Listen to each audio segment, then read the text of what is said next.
What's up, everyone? Got some udon here today. So I went to one of my favorite udon places in San Francisco. It's Marukama Udon, and if I didn't mention before, I believe it originated in Hawaii. So back in the day, I used to, when my parents and I went to vacation, sometimes with friends as well, we would always go eat breakfast almost every day at Marukama Udon. So yeah, today I've got some Niku udon. It's pretty basic, just thin slices of beef, and a nice hearty broth with some udon noodles and an egg as well. And then we also have a croquette, and then we got a big old piece of chicken katsu right here. So yeah, let's get into it.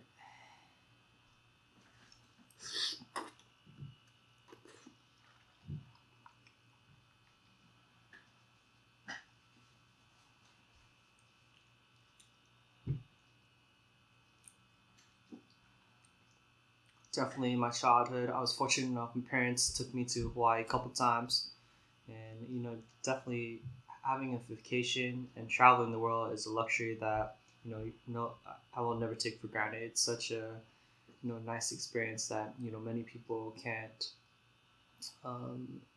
do, since due to financial reasons or whatever it is in their life. But if you guys ever have a chance to go to Hawaii, definitely highly recommend. Great food, great weather, and my experiences in Hawaii, the locals and people there are super friendly, and I feel Hawaii it's more like down to earth type of vibe over there. Except for like the tourist places, that's only exceptions where things may be more a little hectic. But if you go to like where there's no tourists, where the locals go, those are the best places to go to get food and enjoy the weather and enjoy the scenery as well.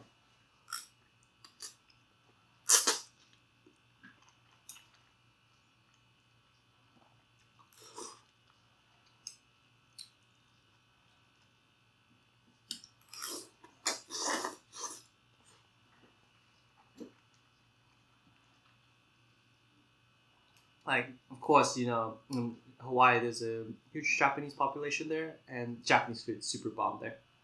They have a good, only been to maybe a couple Korean spots, but the barbecue places are pretty decent there too.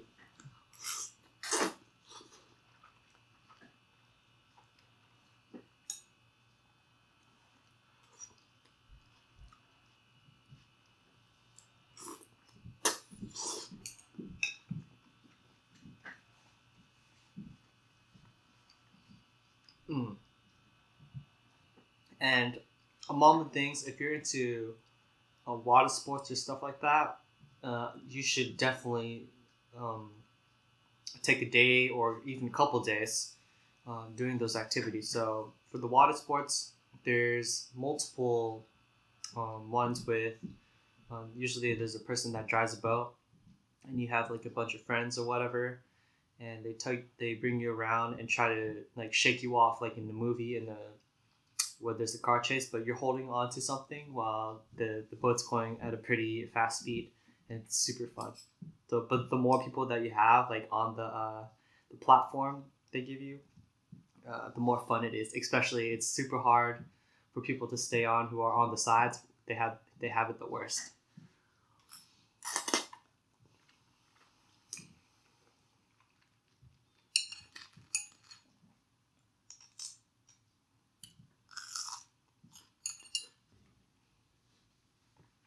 Okay, so as you guys know, the summer season is upon us, and one of the animes that I've been tuning in recently is Sword Art Online. I know some people may not be the biggest fans, but believe it or not, the Alicization arc is not too bad at all.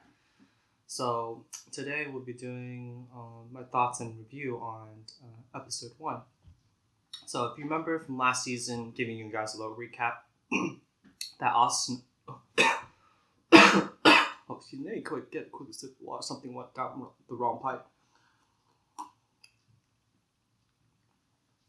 Okay, as I was saying, so if you remember from season 1, Asuna finally delved into the game where Kirito resides. Now, in this episode, we see some characters that have joined the fray.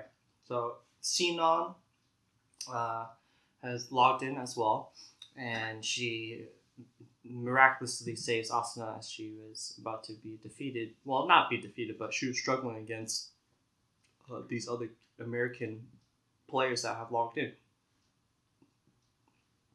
So obviously she says, where's Kirito right now? And Asuna, with a glum look on her face, leads her to Kirito, and she sees the state that he's in. Now we're transitioning over. Another character, Lifa, actually comes from the sky and drops down. And upon her arrival, she sees one of the orcs that was under Emperor Vecta. And I believe his name is Lily Plim or something along those lines. Then the orc says that he's going to take her to Emperor Vecta.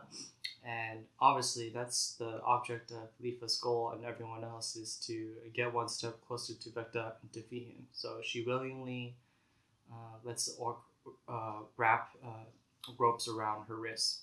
So now there's a rude awakening. I remember I've heard the evil woman who also served under Emperor Vecta, her name is Dil. I don't know. These character names are kind of weird, but she manages to get a hold of Lifa, not Asuna.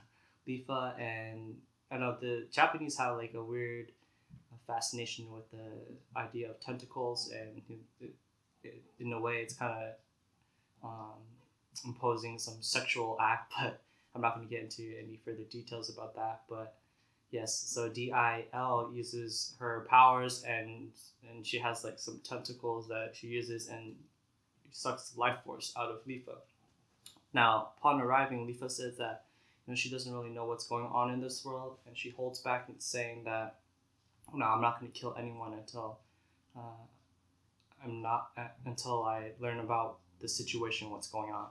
So unfortunately, if you remember, the orc actually is trying to rebel against Dil, but in this world, I believe the people with a higher level has a higher authority over individuals who have a lower level than them. So I believe last season in this season, remember Yujiro was trying to rebel, and as a result, his eye was popping out and was bleeding, right?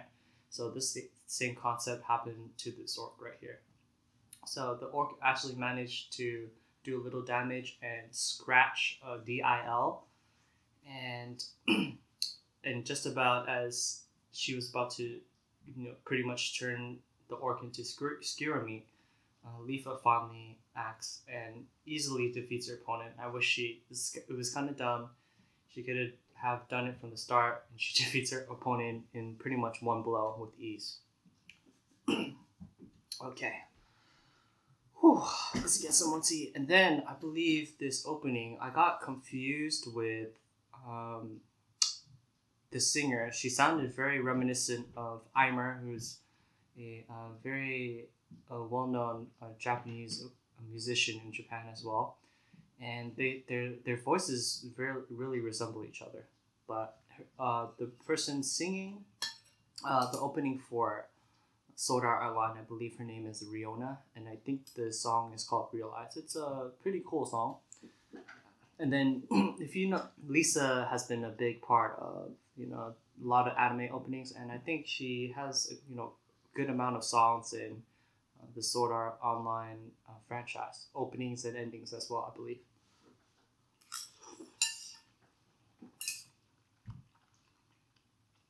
Then Lisa also did the Gorenge for the opening song of the popular series Demon Slayer, of course.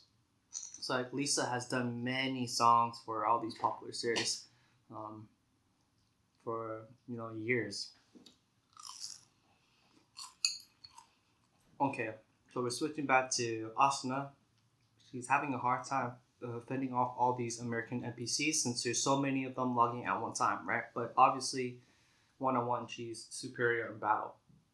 And eventually, there's another character that appears later on toward the end of the episode, but we'll get to that later.